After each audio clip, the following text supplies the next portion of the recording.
Students defects of lenses discuss करेंगे। Lenses के कुछ डिफेक्ट होते हैं और जो मोस्ट कॉमनली जो डिफेक्ट्स हमें नज़र आते हैं लेंसेज में, उनमें जो सबसे कॉमन डिफेक्ट है वो एब्रेशन है। ठीक है, एब्रेशन एब्रेशन एक्चुअली जो है वो एक ऐसा डिफेक्ट है जिसमें लाइट रेज जो हैं जिनको एग्जैक्टली जो पाथ फॉलो करना चाहिए था वो फॉलो नहीं करती। लाइट रेज जो हैं वो एग्जैक्टली वो पाथ फॉलो नहीं करती जो कि उनको फॉलो करना चाहिए था। ठीक है, तो अच्छा, यानी कि इसमें एब्रेशन का मतलब बनता है डेविएशन। डेविएशन, ठीक है, यानी कि अपने एक्चुअल वे से डेविएट कर जाना, हट जाना। तो दो तरह की एब्रेशन हमें देखने में मिलती है। एक है spherical aberration. Spherical aberration, SPHERICAL, spherical aberration. ठीक है, और एक एब्रेशन है क्रोमेटिक एब्रेशन। ठीक है, स्फेरिकल एब्रेशन को पहले हम डिस्कस करते हैं। स्फेरिकल एब्रेशन जो है वो हम कैसे प्रोड्यूस होती है।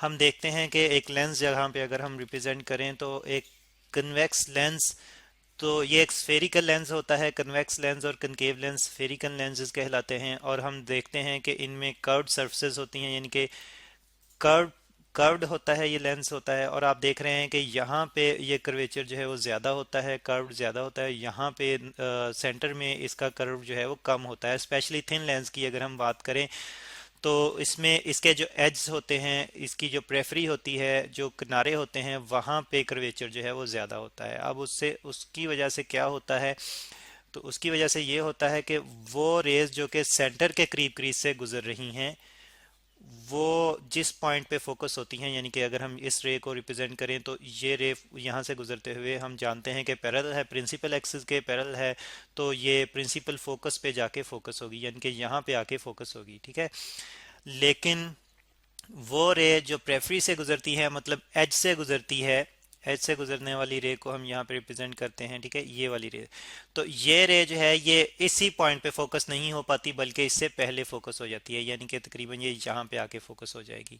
अब उससे क्या होगा, उससे जो इमेज बनेगी वो आप देख रहे हैं कि वो इमेज से ऑब्जेक्ट से आती हुई लाइट रेज एक ही पॉइंट पे फोकस नहीं हो पा रही। तो फोकस नहीं हो पा रही है एक ही पॉइंट पे, तो इससे जो इमेज बनेगी वो डिफ्यूज्ड इमेज बनेगी, यानी कि इमेज के जो मुख्तलिफ पॉइंट्स हैं वो हमें डिफ्यूज होते हुए एक दूसरे में नजर आएंगे, एग्जैक्टली अलग अलग हमें क्लियरली नजर नहीं आएंगे। ठीक है, इस तरफ से भी जो लाइट रे आए उसका भी बिहेवियर इसी किस्म का होगा। ठीक है, यहाँ पे हम पाथ भी रिप्रेजेंट कर देते हैं, किस तरफ वेव्स जो हैं वो जा रही हैं, लाइट रेज जा रही हैं। तो इसमें फिर जो है इस किस्म की एब्रेशन को, जो कि एक्चुअली कर्वेचर यानी कि स्फेरिकल सरफेस की के में डिफरेंस की वजह से प्रोड्यूस होती है। यहाँ पे हम देख रहे हैं कि यहाँ पे स्फेरिकल सरफेस जो है सेंटर के करीब करीब स्फेरिकल सरफेस जो है कुछ और तरह से है, जबकि एज पे यही स्फेरिकल सरफेस जो है वो कुछ डिफरेंट हो जाती है। ठीक है, यानी कि ज़्यादा कर्वेचर प्रोड्यूस हो जाता है, ज़्यादा कर्व प्रोड्यूस हो जाता है। तो इस वजह से लाइट का डेविएट हो जाना अपने एक्चुअल पाथ पे, जहाँ पे यानी कि उसने कॉमनली फोकस करना था, एक ही जगह पे फोकस करना था, वहाँ पे फिर लाइट जो है वो कॉमनली फोकस नहीं कर पाती बल्कि लाइट रेज जो है वो अलग अलग जगहों पे फोकस कर जाती हैं। तो इस किस्म की एब्रेशन को हम स्फेरिकल एब्रेशन कहते हैं। तो दूसरी टाइप जो है वो एब्रेशन की, वो है हमारे पास क्रोमेटिक एब्रेशन। ठीक है, नंबर वन हमने डिस्कस की स्फेरिकल, और नंबर टू एब्रेशन जो है वो क्रोमेटिक है।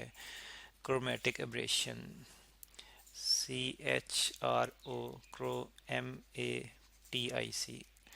क्रोमेटिक स्टूडेंट्स वर्ड जो है ये कलर को डिफाइन करता है। ठीक है, तो क्रोमेटिक एब्रेशन से मुराद ये है कि यहाँ पे कलर्स जो हैं वो एक ही जगह पे फोकस नहीं हो पाते, कलर जो हैं वो डेविएट कर जाते हैं एक दूसरे से। ठीक है, अब कलर्स जो है वो किस तरह से डेविएट करते हैं, कहाँ से आ गए कलर, तो हम जानते हैं कि वाइट लाइट जो है ये इसमें 7 कलर्स होते हैं, 7 रंग होते हैं इसमें।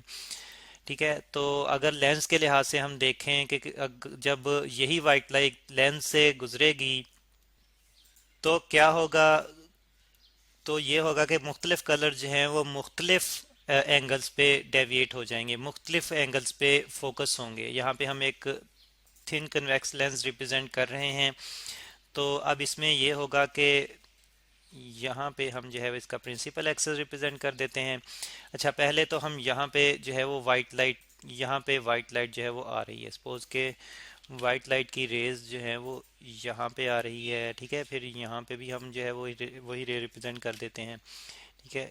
तो अब यहाँ पे क्या होगा, चाहे ये सेंटर के करीब करीब हों रेज, चाहे ये सेंटर से दूर हों, यानी कि यहाँ पे एज पे भी हों, तब भी यही होगा कि जो रेड लाइट है, जो यहाँ पे रेड कलर है वाइट लाइट में, वो दूर जाके फोकस होगा, ठीक है, यहाँ पे आके फोकस होगा, ये यहाँ पे, ठीक है।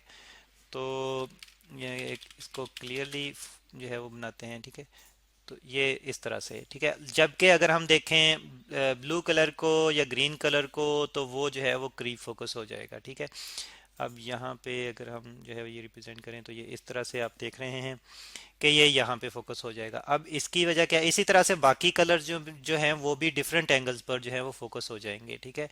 तो इसको हम क्रोमेटिक एब्रेशन कहते हैं, ठीक है। और और फिर हम जानेंगे कि इसकी एक्चुअली इसकी वजह क्या है। तो इसकी वजह ये है स्टूडेंट्स, हम जानते हैं कि हर कलर की वेवलेंथ मुख्तलिफ होती है, ठीक है। हर कलर की वेवलेंथ मुख्तलिफ होती है, और वेवलेंथ मुख्तलिफ होने की वजह से जब लाइट जो है डेंसर मीडियम से गुजरती है, तो फिर स्पीड जो है, हम जानते हैं कि स्पीड भी मुख्तलिफ हो जाती है। जैसे कि हम रिफ्रैक्टिव इंडेक्स के कॉन्सेप्ट के मुताबिक जानते हैं कि N is equal to C over V. C जो कि स्पीड है लाइट की वैक्यूम में या एयर में, लेकिन एयर के अलावा अगर किसी मीडियम में से गुजरेगी तो उसकी स्पीड जो है वो वी कह होगी, ठीक है। अगर हम वी को कैलकुलेट करना चाहें तो ये हमारे पास आ जाएगा सी ओवर एन, यानी कि रिफ्रैक्टिव इंडेक्स का इन्वर्स जो है। यहाँ आप देख रहे हैं कि सी जो है वो तो कांस्टेंट है, हमें पता है। तो फिर चेंज क्या होगा, रिफ्रैक्टिव इंडेक्स चेंज होगा, जिसकी वजह से स्पीड जो है वो चेंज होगी। तो इस तरह से हम कह सकते हैं कि v is inversely proportional to 1/n, ठीक है। तो फिर दूसरी हम बात करते हैं वेवलेंथ की। कलर के लिहाज से वेवलेंथ डिफरेंट होती है। तो अगर हम बात करें वेवलेंथ की, तो हम जानते हैं कि v is equal to F lambda. Frequency तो जो है वो कांस्टेंट अगर रखें, तो हम फिर जानते हैं कि wavelength is directly proportional to speed, ठीक है। Wavelength is directly proportional to speed, यहाँ पे आपको ये रिलेशन नजर आ रही है। तो अब यहाँ पे स्पीड जो है वो वेवलेंथ से डायरेक्टली रिलेटेड है, यहाँ पे स्पीड जो है वो इन्वर्सली रिलेटेड है रिफ्रैक्टिव इंडेक्स से। तो हम कह सकते हैं कि वेवलेंथ जो है इस और इस रिलेशन के मुताबिक हम कह सकते हैं कि वेवलेंथ जो है वो इन्वर्सली रिलेटेड है रिफ्रैक्टिव इंडेक्स से, ठीक है। तो इसका मतलब ये है कि मुख्तलिफ वेवलेंथ्स के लिए रिफ्रैक्टिव इंडेक्स जो है वो मुख्तलिफ हो जाएगा एक ही मटेरियल के अंदर, ठीक है। अगर हम जैसे कि लेंस हम नॉर्मली ट्रांसपेरेंट प्लास्टिक या ग्लास से बनाते हैं, तो ग्लास के लिए ही जो कि जिसका कि रिफ्रैक्टिव इंडेक्स फिक्स यानी कि कांस्टेंट होता है, नॉर्मली फिक्स होता है, और वैल्यू क्या होती है, ये 1.5 होती है ग्लास के रिफ्रैक्टिव इंडेक्स की। तो लाइट के लिए डिफरेंट लाइट कलर्स के लिए यही वैल्यू जो है वो डिफरेंट हो जाएगी, ठीक है। तो क्योंकि वेवलेंथ उनकी डिफरेंट हो जाएगी, या हम यहाँ पे एक भी कह सकते हैं, देखें वेवलेंथ डिफरेंट होगी तो रिफ्रैक्टिव इंडेक्स जो है वो डिफरेंट होगा। तो जिसकी वेवलेंथ ज़्यादा होगी उसके लिए रिफ्रैक्टिव इंडेक्स कम होगा। तो इसकी वजह से बेंडिंग जो है वो कम होगी। रेड लाइट हम जानते हैं कि इसकी वेवलेंथ ज़्यादा होती है, ज़्यादा वेवलेंथ की वजह से इसके लिए रिफ्रैक्टिव इंडेक्स का बिहेवियर कम होता है, तो वो दूर जाके फोकस होती है। जबकि ब्लू लाइट की और या ग्रीन लाइट की अगर हम बात करें, तो उसके लिए वेवलेंथ जो है वो उसकी वेवलेंथ शॉर्टर होती है as compare to red light.